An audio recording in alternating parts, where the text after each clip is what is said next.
Well, it's been a busy election season. Of course, Javier Milei just won. The Libertarian candidate just became the president, or the president-elect of Argentina. He starts in early December. We just saw Geert Wilders get up in Europe, and now we're going to cast our mind back about 6 weeks, ancient history, if you will, to the New Zealand election. You may remember we had Jonathan Kennerley on helping us to try and understand what was going on in our little brother, the easternmost states of Australia, and their very different political system. I left that interview just about as confused as I came in. But one thing has become clear, that after 6 weeks of wrangling, New Zealand does once again have a government. And Jonathan Kennerley joins me to try and help me once again, take two, to try and wrap my mind around how you guys do politics across the ditch. How are you? Very good. Thank you, Christopher. Help me to understand what's happened here. There's been weeks and weeks of negotiation because there was no party with an outright majority. What's the conclusion to that been? The conclusion is what looks like to be a pretty solid, stable, unified government of National, New Zealand First and ACT. Mm-hmm. And really, they've come across as being, none of them are regretting the 6 weeks that it's taken to get through, because they all seem very happy with the outcome. And to be honest, I am too. And generally speaking, anyone who voted for those three parties seemed to be pretty stoked, to be honest. Just hearing people I don't know, hearing conversations in public places, everyone's just rather pleased to have competency in general back in government. Well, it's an interesting situation in New Zealand. There was a time, we discussed this last time, there was a time not so long ago when New Zealand, the dollar actually reached parity with the Australian dollar, and a lot of New Zealanders that had come to Australia for opportunity were actually moving back home. We saw that change quite a lot with the Labor Party come in. Of course, Jacinda Ardern became famous with her approach to COVID lockdowns, etc. But it wasn't just that. It was also economic management and other issues.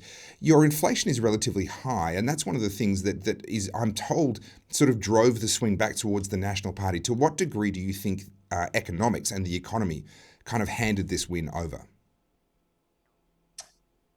Almost 100%. In terms of the votes at National and ACT, those two parties, it was economic. No two ways about it. It's just too obvious that it kind of sucks and we're heading in the wrong direction. And so inflation's a part of that. You know, the cost of living is how they sort of, mask the crisis that we're in. But that is primarily the fact that there's inflation, isn't it? And then, of course, there's the smaller voter group who voted for New Zealand First. We didn't really get into last time. And yes, same overlying feeling of the economy and the country in general is just heading in a terrible direction. But that was more specifically around also freedoms that we had lost during the lockdown periods, during the pandemic period. Sure. So that's sort of where that third party, New Zealand First, comes into play as well. So you've got a new Prime Minister, Winston Peters, head of New Zealand First, is the Foreign Minister, if I've read up correctly, and it's actually a shared Deputy Prime Minister role between the leaders of ACT and New Zealand First there. Do you think that this is going to play out all the way through a term? We see in European countries where, similar to New Zealand, minority governments are not uncommon occurrence. They can be very unstable. You've expressed optimism that this union is going to be stable. Do you think that will hold over the test of time? It would appear so, and I think there's a lot of faith amongst the voters of the three parties that is so. You know, you can. There are significant differences, but there's major overlaps between the three. And so they're all very intelligent individuals, which also, of course, as you know, and I both know, leads to greater propensity to clash as well. But they're also intelligent enough to be pragmatic. Right. So I've lost what your question again. No, that's right. Just in terms of going forward, obviously stability is important. We want to see if these people are actually going to do a good job. It's the same thing that I said about Javier Milei. I mean, is he going to have the support of his own parliament to be able to ram through the reforms that he wants to push through? I mean, in this case, at least they've got a majority. It's a single house of parliament. They'll be able to do what they want as long as they stay united. But really, that becomes the question. That's right. And I'll just clarify the Deputy Prime Minister. They're actually showing it a year and a half, and then in a year and a half, I think Seymour is taking the second half of the term, and which I understand is basically copied from the Irish parliamentary system. They have a similar sort of they also have minority parties. So it's not unprecedented. It's done before. They've got a template to work with. But yes, stability is a part of economic prosperity. So I don't have a problem at all in terms of these guys getting together.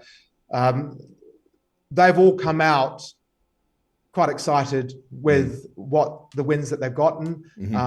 So I don't think there's the general feeling amongst the people that I've spoken to anyway is that these are competent men who know how to keep things under control.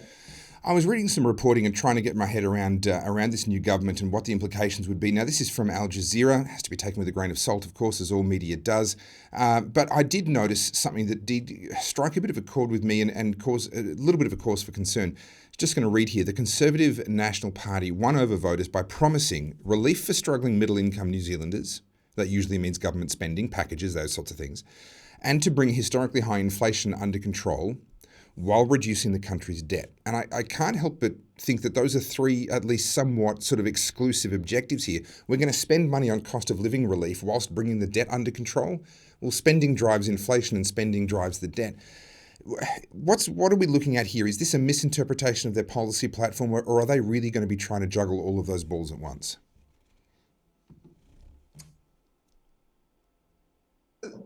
That looks like it's been written by someone from sort of the opposite view, who are trying to come across as being, understanding and considerate. Really, again, I think the primary driving is just general competency.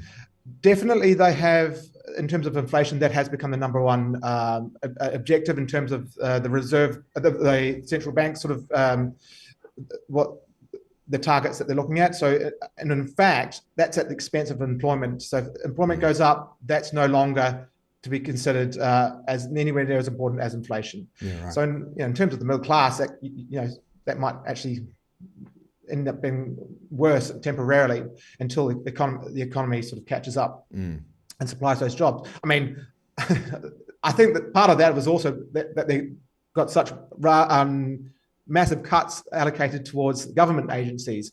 They have promised to reduce the bureaucratic class back to the numbers that they were last time they were in government in 2017. And that's more than 16,000 jobs, which, in New Zealand, that's quite a lot. That's quite a big number. That's 16,000 people who probably don't have any other useful skills back on the unemployment lines. So that's not really what I see them as having campaigned on in terms of here middle class have a bunch of free stuff. And it was really more, this is a shit show, let's get things under control. And the number one thing being, yes, was inflation. That I do agree with. Well, it's interesting because Javier Milei in Argentina, I did a special on him last week. He's talking about stripping out entire government departments. He's talking about dollarization in order to deal with inflation. So a different means of going about a similar objective, dealing with inflation within the economy and allowing people to be able to have confidence in the currency and the money that they're using.